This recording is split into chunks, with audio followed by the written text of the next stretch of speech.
year, everyone. It's Ashley, and I'm so excited to be part of Trinity Stamps for another term. I will be making two cards today, both watercolor. For this first card here, well, for both of them, I'm going to tear the bottom of it off. I really like that raw edge on watercolor cards. If you've ever watched Christina Werner, she does something similar to this look, and she calls it faux dip dyed.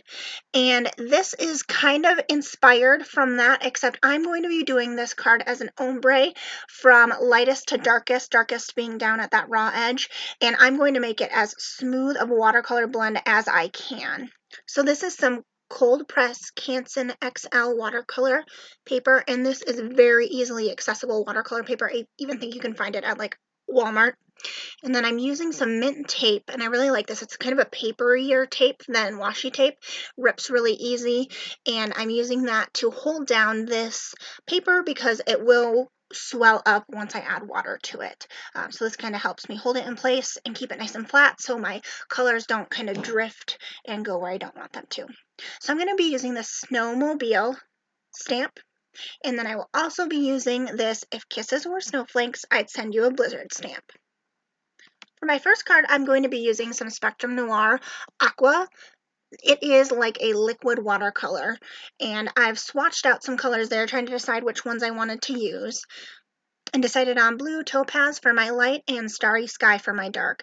And I'll kind of mix both of them together to transition through so it blends really well. So I've taken my palette and just took a dropper and kind of started putting some of these colors in the palette. And then I'm going to pull some brushes. I just pulled these round brushes. I think they're that one is a 14, and I think my other one is a 9. And I use a big bucket of water. I've started doing that. I used to just use a little mason jar, and I was finding myself having to refill it, dump it, refill it all the time. I have a big bucket like this, so the color just disperses in it. You don't need to be getting up every 5 minutes to refill it. So I've dipped my clean brush into the water, and I'm just starting to lay that water down on top of my watercolor paper. Now I am not going all the way up to the top because I want my top line of color to be very light, almost white, and kind of drift into that top white space on this paper. So that kind of blend is seamless from top to bottom. So I'm just laying down some water, doing a wet on wet technique here.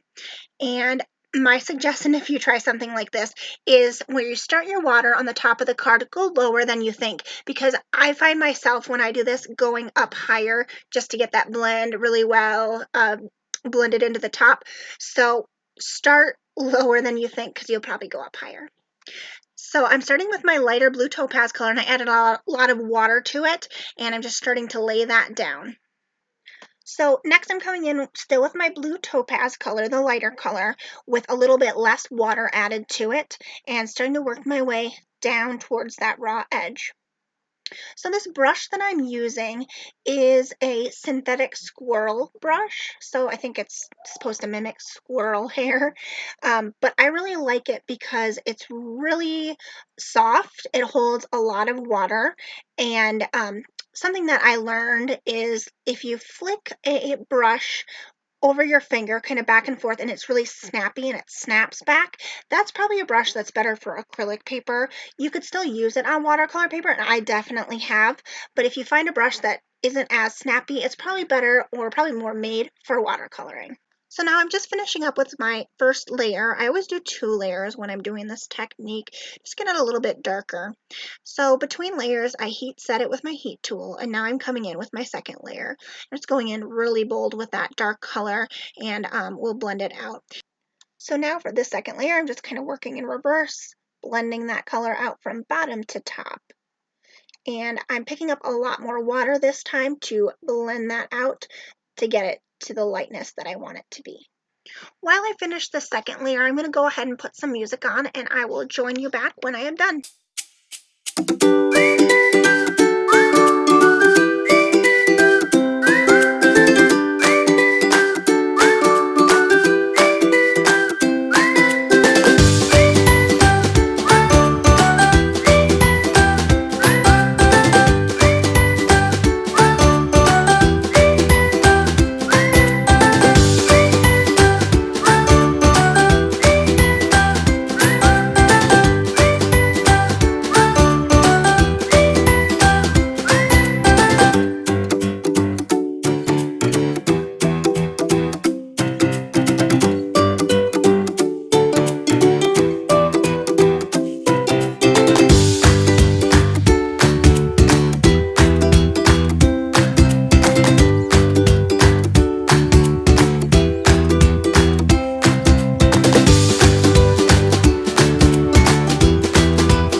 All right, so that's our first card all finished up.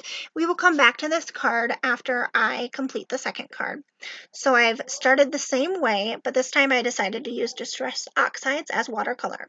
So I'm using Broken China, Mermaid Lagoon, and then Black Soot I will be using too, just to deepen and darken it up.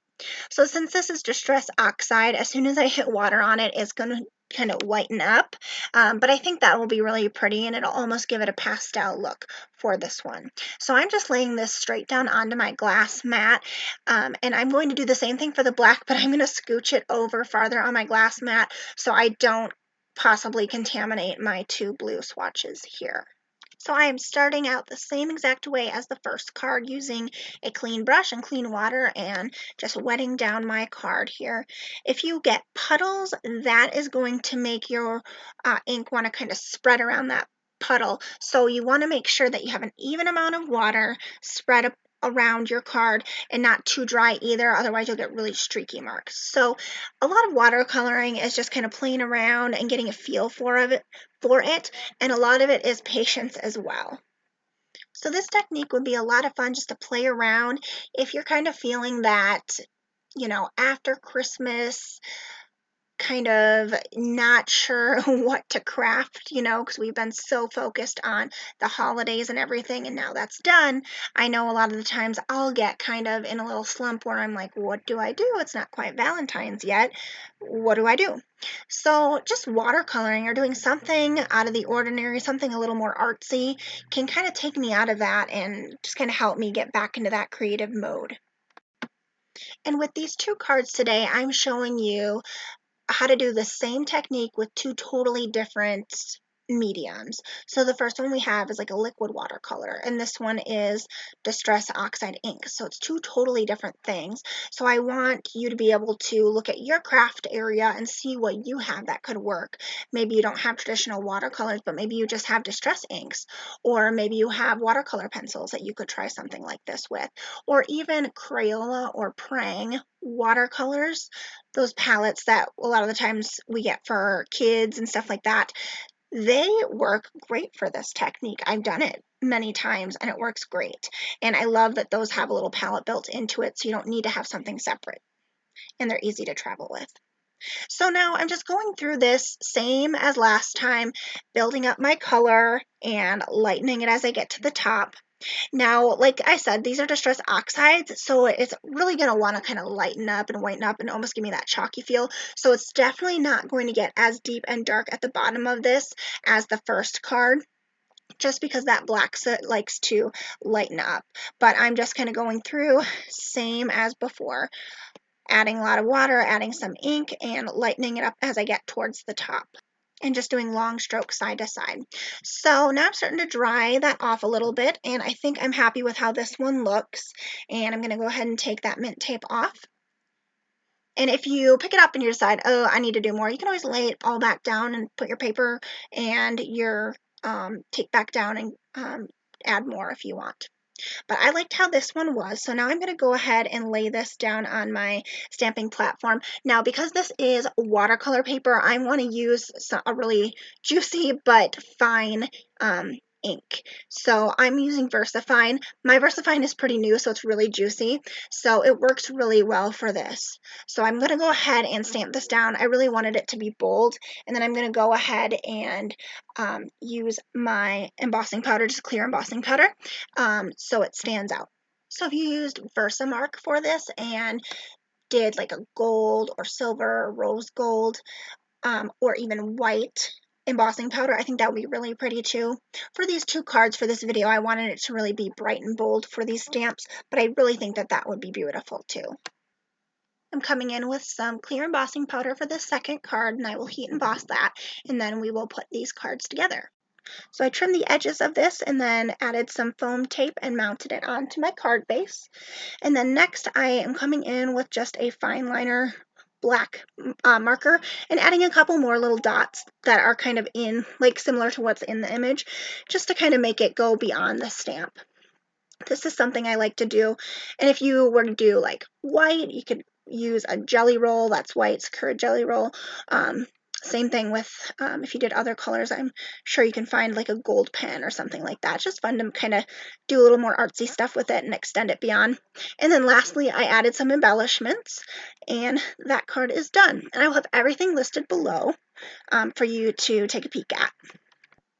All right, and here's our second card, and I ended up just doing a couple embellishments in the corner there. And again, I trimmed down the sides, put some foam tape on the back just to bump it up a little bit, and put it on my card back. So I hope you enjoyed this video.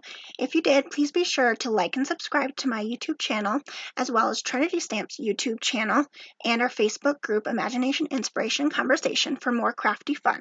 I'm wishing everyone happiness, health, and lots of crafty time in the new year. Have a great day.